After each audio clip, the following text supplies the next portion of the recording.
Trish, I haven't seen you in like a decade. I feel like, I mean, aside from social media, how are you? I What's your gratitude? know. Ask your question. My gratitude is I am so grateful to be a twin mom. They're 13 years old now, but it's so much fun. Oh my So gosh. I have Love to it. always talk about them. And my question is I'm transitioning this whole year. I've transitioned from being the hands-on bridal beauty in the bridal business. And I'm now transitioning all into the mentorship and the coaching and making my offers. So I'm getting on Kajabi and I want to know Woohoo! how I can master it so Oh, fast. And I'm very technology savvy, but I was like, I need to make this happen fast yeah. to have that professional image before my offers are really launched. So you're not going to like my answer. And actually, this goes back to someone else that was just talking to. You do not need a website ever, let alone at the beginning. You should put your offers out first, well before you have a website. And you do not need to look professional on like a website or anything like that. In terms of mastering Kajabi, don't hold your breath. They're constantly changing. Like it's, oh, I mean, I'm in a place now where I don't do the Kajabi stuff in our business. We have someone on the team that does, but I've been on there for 8 years, I think. Like they're constantly changing. There's no sense in trying to master it. You just want to keep up with it and what you're using it for. My favorite part of Kajabi is their platform that they have for courses. So that's why we use it. We love their courses. We do have our website on there. We do have, emails and checkouts and stuff on there as well. But as your business grows and scales, you might also need other platforms. So we do use other platforms as well, in addition to Kajabi, to make sure that the business is running in the most effective, efficient, and profitable way that it could be. Also, as you're growing your business, you're going to want more and more analytics and insights that sometimes certain platforms don't use. But my whole thing here is we do everything backwards. So, number one, offers come before a website. And number two, program build out happens after people pay you. So we should not be building any courses. We should not be filming any videos. We should not be creating any PDFs for a course or coaching program until someone's actually paid us for it. So we want to make sure that we're cashing in before we create it, that we monetize before we make it, that we're doing the prototype, no different than Kickstarter or Indiegogo, right? Like, here's this idea. I made this film about this idea that I have. And if you think it's a good idea, you're going to pay me for it. And if we hit the number that we want to hit, then it will get brought to product to market. And then I'll mail you one of these. It's the same thing here. So the most important thing is your offer, because the offer is the way that you speak about the product, the delivery, the transformation. The least important part of your offer is the deliverable. The least important part of an offer is how many coaching calls and your ebook and your proprietary method and your 75 videos that someone's going to watch. That is not important at all. That is the airplane that gets somebody to the island that they want to go to. The only thing that you really want to talk about is the island that they're on, where it's like cold and rainy, and the island that they want to go to, which is like sunny and beautiful. That's what we want to talk about from A to Z. It might not even be Z, from A to B, A to B, A to B. You might feel this when you get here, you'll feel that. You might have struggled with this when you get here, you'll finally have that, right? A to B, A to B, A to B. The airplane that gets them there is not the thing that they're going to purchase. They want to purchase the island. They want to be at the end result or the destination. So the way that we teach it inside of our company is that you're going to sell your offer first. You can get really clear on your offer, and there's different things that you can do to get really clear on what your offer is and what your deliverables will be one day, so that you can map out the skeleton in your brain to understand how the heck you're talking about something. But we are not creating actual videos or anything like that until someone's purchased it. And simultaneously, I personally wouldn't create a website. I wouldn't create a website for a long time. When it comes to a sales page for a particular item, we did not create a sales page for our signature program Empower until it had done $500,000 in revenue. It brought in $500,000 in revenue. And I was like, all right, now we have some social proof. I've got some testimonials. I've got some clout. The thing's been built. I've run it 1 or 2 times, or maybe it was like 4 times at that point. Like, I know what to expect. I know how it's going to run. Now let me slap together a sales page. The other thing that I want to just say real clearly, and I'll answer more questions if you have. People get confused sometimes on what a website is. So here's just like I'm not a tech person. Here's like a real stripped down version. Any place that you land on the internet, when you like go to Google, go to YouTube, go to whatever, Any place that you land on the internet is called a landing page. A landing page could be, hey, give me your email and opt in for this free thing. A landing page could be, read about me, here's my bio. A landing page could be a full-blown sales page for an offer. A landing page could be, listen to my podcast. A landing page could be, read my blog. A landing page could be on and on and on. Now, when you have a bunch of landing pages that all live under the same internet roof, that's a website.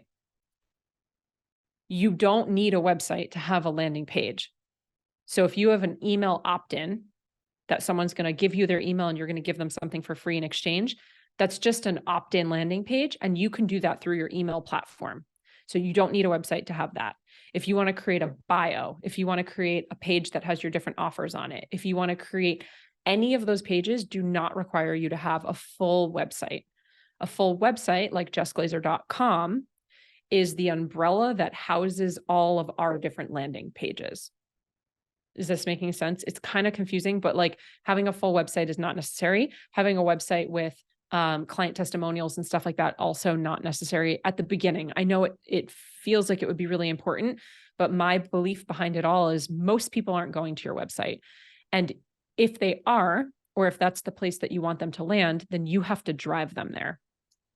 So it's just another place that you have to drive people if that's where you want them to get the information. Most people nowadays go directly to social media for information. So even when Mike and I lived in the RV, we lived in an RV for a year and a half, and we traveled the country for 27 months, for 14 months for 27 states. When we would go to like middle of nowhere, Idaho, and I needed to get a haircut, I never Googled. I went directly to Instagram and I'd type in the name of the place we were in Idaho, and I'd write hairdresser or hair salon. And I would find hairdressers and hair salons and stuff like that in the middle of Idaho, in the middle of Montana, in the middle of Wyoming. And then I'd be able to look at their page on Instagram, and they have highlights, and their highlight covers on Instagram have client testimonials and before and after pictures. And then I could go to Yelp and I could read reviews, and I could go to Google and I can go directly to the salon's website. But the actual stylist or the restaurant we were going to, I would go directly to Instagram and I would search there first. And that's what most people are doing, whether it's Instagram, LinkedIn, TikTok, YouTube. Most people are searching Pinterest on social platforms. They're not necessarily searching for your name. And again, if they don't know your name, or they don't know that they're supposed to be searching for you, what are the chances that they're going to land on your website? Probably slim to none. So it is just a lot of effort, energy, and potentially money, definitely time that you could be spending building a website that you wouldn't necessarily need to. So then the question would be, well, where do you put all this information? And my answer is your main platform that your ideal client is on. Not where do you like to hang out? Where is your main platform that your ideal client is hanging out? Where are they looking for your service or your expertise? For me, it's Instagram. So you can have highlight covers, Instagram stories, a pinned post.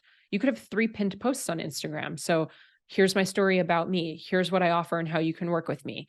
Here's where to start when you land on my page, right? And you can have a carousel of different offers or different freebies. The link in your bio, they now allow you to have multiple links. Don't put too many. People don't like choices, but you could have multiple links. So you could have driving people to an email, to an opt-in. You can have driving people to, if you have a free Facebook community or something like that, or you have a podcast. So there's a lot of different ways that you can use your social media platform as like the modern day website, which that is what Instagram has turned into. Instagram is like a business card. Most people are not going to Instagram to just consume content for fun anymore. We use it as a marketing tool. TikTok is still very much like a fun platform. People are still having a lot of fun over there, just putting up silly nonsense and, kind of following random things. But Instagram has become a marketing tool for every company. That's just what it's turned into. And that's people's expectations. So it really is your modern day website. I don't know if I answered your question. The only thing I'd say to focus on with Kajabi right now is just how to build your email list.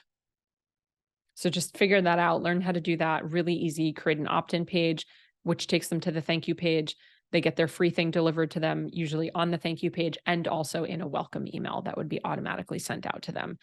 In that welcome email and on that thank you page, make sure to just like asterisk, tell them, make sure to check your spam.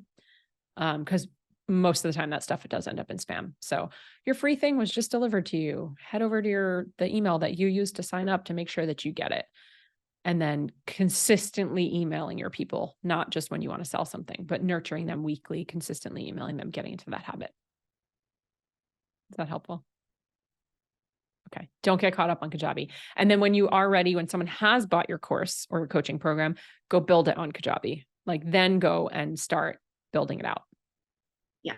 I've had some already like that they bought. So that's Awesome. where I'm at, is that transition. So. Yay.